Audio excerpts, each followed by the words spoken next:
सोचिए हमारे शरीर में जितने भी सिस्टम हैं, सबका काम है हमें जिंदा रखना। मगर एक सिस्टम ऐसा है जिसका मकसद हम नहीं बल्कि पूरी इंसानी नस्ल का भविष्य है।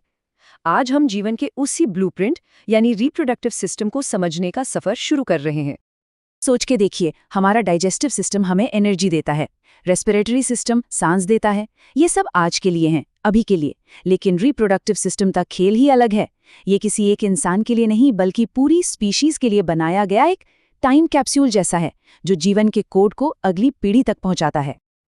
तो इस सफर में हम क्या क्या जानेंगे? पहले तो ये समझेंगे कि ये सिस्टम इतना अनोखा क्यों है। फिर मेल और फीमेल सिस्टम्स के बारे में बात करेंगे, देखेंगे कि जिंदगी शुरू कैसे होती है और आखिर में उस स्टेज को समझेंगे जब ये सिस्टम एक्टिवेट होता है। चलिए, इसी अनोखे आइडिया को थोड़ा और गहराई से देखते हैं।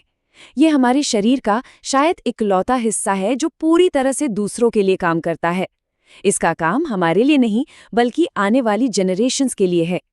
इसी सोच के साथ आइए देखते हैं कि इस कमाल के काम को अंजाम देने के लिए दो अलग-अलग डिजाइन कैसे बनाए गए हैं।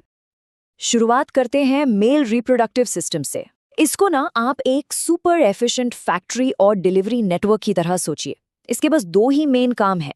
पहला, जिंदगी के लिए जरूरी आधा जेनेटिक कोड यानी स्पर्म को बनाना, और दूसरा, उसे सही जगह तक पहुंचाना। तो चलिए देखते हैं कि ये प्रोसेस असल में होता कैसे है। इस पूरे सिस्टम के पीछे कई इंपॉर्टेंट ऑर्गन्स हैं जो एक टीम की तरह काम करते हैं। हर हिस्से का अपना एक खास काम है, प्रोडक्शन से लेकर फाइनल डिलीवरी तक।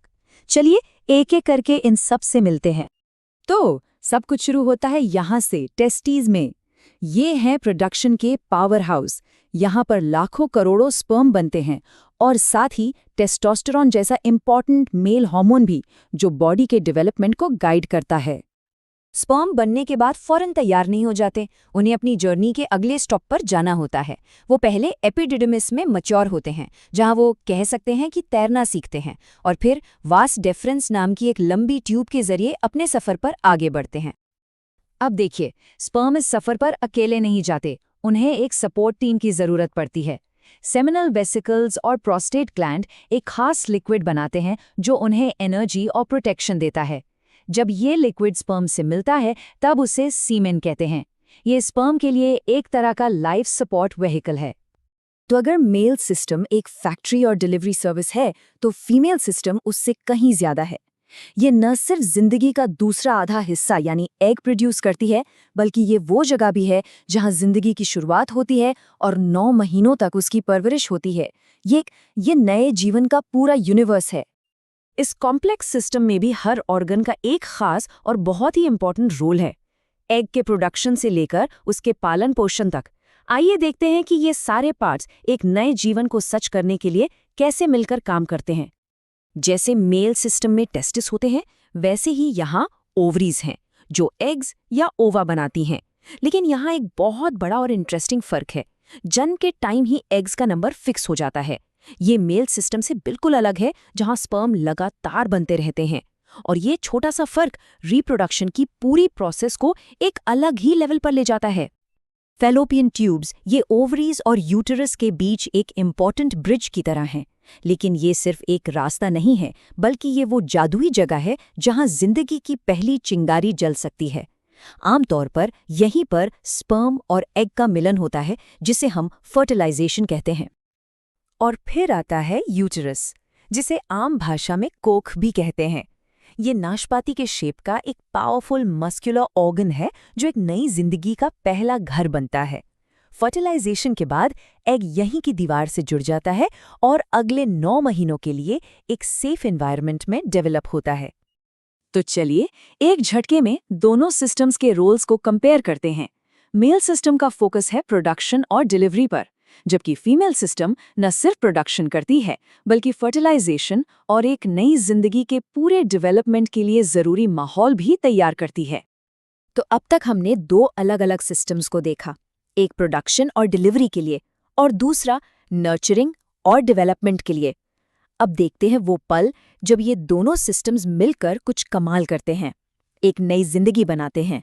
ये कहानी है 2 सेल से एक पूरे इंसान बनने की। जिंदगी का ये सफर 3 मेन स्टेप्स में पूरा होता है। पहला कदम है फर्टिलाइजेशन, जो फैलोपियन ट्यूब में होता है। उसके बाद वो छोटी सी सेल जो एक एम्ब्रियो है, यूटेरस की दीवार में अपना घर बनाती है। इसे कहते हैं इम्प्लांटेशन। और फिर शुरू होता है लगभग 9 महीने का जेस्टेशन पीरियड, जिसमें एक सेल से एक बच्चे का विकास होता है। इस डेवलपमेंट के दौरान शरीर एक कमाल का टेम्पररी ऑर्गन बनाता है, प्लेसेंटा। ये बच्चे के लिए एक लाइफ सपोर्ट सिस्टम की तरह काम करता है। उसे माँ से न्यूट्रिशन और ऑक्सीजन पहुंचाता है और उसके वेस्ट प्रोडक्ट्स को हटाता है।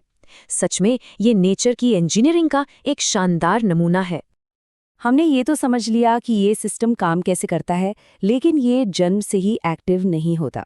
एक खास वक्त आता है जब बॉडी इस पूरी मशीनरी को टर्न ऑन करती है। हमारा आखिरी टॉपिक है प्यूबर्टी, वो बायोलॉजिकल स्विच जो रिप्रोडक्टिव सिस्टम को एक्टिवेट करता है और उसे रिप्रोडक्शन के लिए तैयार करता है। प्यूबर्टी को आप बचपन और जवानी के बीच का पुल समझ सकते हैं।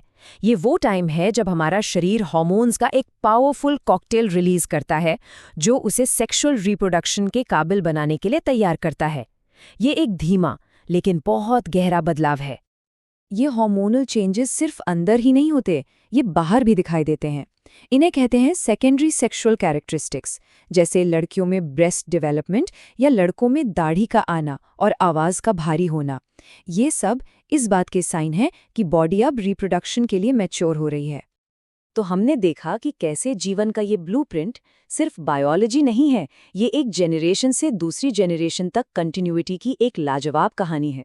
हमने शुरुआत इस ख्याल से की थी कि ये सिस्टम हमारे लिए नहीं है, लेकिन आखिर में सवाल यही उठता है, जब ये सिस्टम हम सबके अंदर एक्टिवेट होता है तो इसके बायोलॉजिकल बदलाव हमारी पर्सनल लाइफ, हमारी पहचान और हमारे अनुभवों को आखिर कैसे शेप करते हैं।